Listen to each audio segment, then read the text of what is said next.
Tutorial na muna tayo mga kadaba kung paano ko nga ba in-edit ang mga ganitong video mga kadaba. Ang tawag ko dito mga kadaba, ghost effect. So paano nga ba yan? Tara sundan ang video ito mga kadaba.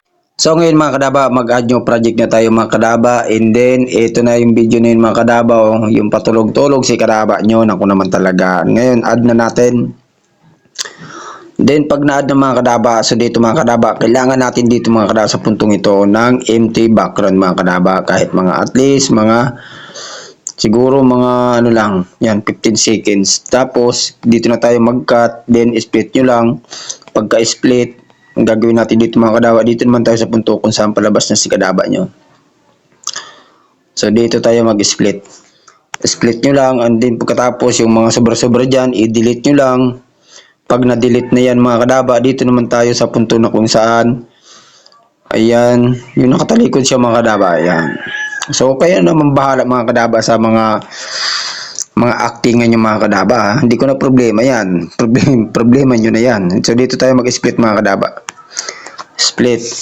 Pagkatapos, ang gagawin natin dito mga kadaba, kapag na-split na, maglinis pa tayo dito mga kadaba. So, dito tayo mga kadaba sa punto na kung saan pahiga-higa na si kadaba nyo. Dito tayo mga kadaba. Dito tayo mag-cut. Yan. Dito. So, dito tayo magka-cut mga kadaba dito. Yan. Ang gagawin natin dyan mga kadaba, split nyo lang. Yan. Pagkatapos, i-delete yung sobra. Ayan. Pag na-delete na yun mga kadaba, siyempre, ang gagawin nyo dyan, kailangan nakababa yung dalawang video niyan. Tapos, ang gagawin nyo, i-touch nyo lang para mag-highlight. Tapos, hanapin nyo lang si overlay. Overlay. Tapos, i-drag nyo lang ito mga kadaba paunahan. Dito sa unahan. At pati din itong isa mga kadaba. Itong isa na to. Tapos, hanapin si overlay. Ayan. So, kailangan ito mga kadaba nasa baba. Ayan, nasa baba. Lagay lang natin sa unahan para magpantay-pantay silang dalawa mga kadaba. Kailangan pantay-pantay mga kadaba. So, ngayong mga kadaba, maglagay na tayo dito ng mas mga kadaba. So, dito tayo maglalagay ng mas mga kadaba. Oh. Sa baba. Tapos, kailangan dapat mga kadaba, naka-highlight na puti yan ha. And then, pagkatapos niya mga kadaba, dito na tayo sa punto na kung saan nahanap na natin si Mas. Asa na ba si Mas? Ito na yung mga kadaba. I-click nyo lang si Mas. Then, piliin yung horizontal. Tapos, huwag nyong kakalimutan mag-adjust. Adjust natin, pati yung feeder. So, kayo nang bahala mga kadaba sa adjustan nyo sa pagdating sa mga kadaba. So, bali sa akin dito, ilalagay ko lang siguro mga 26. Ayan, bahala na kayo dyan kasi minsan iba-iba kasi yung adjustan ng mga cellphone. Nakadepende kasi yan sa cellphone mga kadabay. Then pagkatapos ang gagawin natin dito, i-rotate na muna natin, rotate. Yan, rotate. Para yung linya na dilaw na yun mga kadabaw. Yan, pumantay siya dun sa pinakagilid. I-rotate natin, rotate. Yan. Yan, pag na-rotate na mga kadaba, ang gagawin natin dyan, lagay lang natin dito mga kadaba sa may gilid mga kadaba. O diba nawawala siya, napakalupit parang magic. Ayan. Ngayon pag nalagay na siya mga kadaba, okay na yan. Tapos dito na tayo mag-adjust kasi maglalagay na tayo dito mga kadaba ng keyframe. Ngayon yung araw na yan mga kadaba, ibaba nyo lang. Pagkatapos, i-check nyo kasi maglalagay na tayo dito mga kadaba ng keyframe. So, bali dito tayo mag-umpisa mga kadaba maglagay ng keyframe. Dito tayo ha. So, dito dandahan lang yung pag-drag nyo ng video mga kadaba. Dandahan lang. Simpuhan nyo lang yung paglagay ng keyframe. So, bali dito na ako maglalagay mga kadaba ng keyframe. Ayan. Plus diamond. Tapos, i-click nyo si Mas para lumabas yung kulay dilaw. Ngayon, ang gagawin natin dyan mga kadaba, itong linya na dilaw na ito mga kadaba, i-drag natin ito paunahan pag ganyan. Para lumabas si kadaba nyo. Paunti-unti yung pag-drag niya mga kadaba, yung linya na yan na ano, kulay dilaw. So ngayon, adjust naman natin. Pagpapasok na si kadaba nyo, i-adjust natin itong linya na itong mga kadaba na dilaw na naman, adjust. Ayan, siyempre mga kadaba, habang ina-adjust nyo, nagkakaroon ng plus diamond yan. Yung tinatawag dyan mga kadaba, keyframe ang tawag dyan. Ngayon, i-adjust naman natin.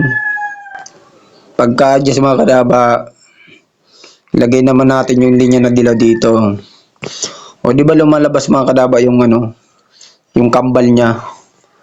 So ganun lang mga kadaba, ini-edit mga kadaba. Tapos dito naman natin ilagay yung ano, yung mask. Dito naman tayo maglagay. Ayan. Napakadali lang ng pag-edit nito mga kadaba. So ganun-ganun lang mga kadaba yung pag-edit. Di ba na matindi? So dito naman natin ilagay ito mga kadaba. Inuubo na ako. Ano ba yan? Ang hirap talaga mag-tutorial. So ganun-ganun lang mga kadaba. So tapos dito na tayo mga kadaba magkakat na tayo dito mga kadaba. Dito na tayo magkakat. Ayan. Pag okay na siya, ang gagawin natin dito mga kadaba, i-touch lang yan mga kadaba para mag-highlight. Ayan. Split nyo lang, and then tanggalin natin yung mask mga kadaba. Tanggalin natin yung mask. Mask. Ayan. Piliin nyo lang mga kadaba dito yung none. Ayan. Para hindi siya masyado halata. Ngayon, i-check nyo lang. So, bali dito lang siya may mask mga kadaba. Ayan.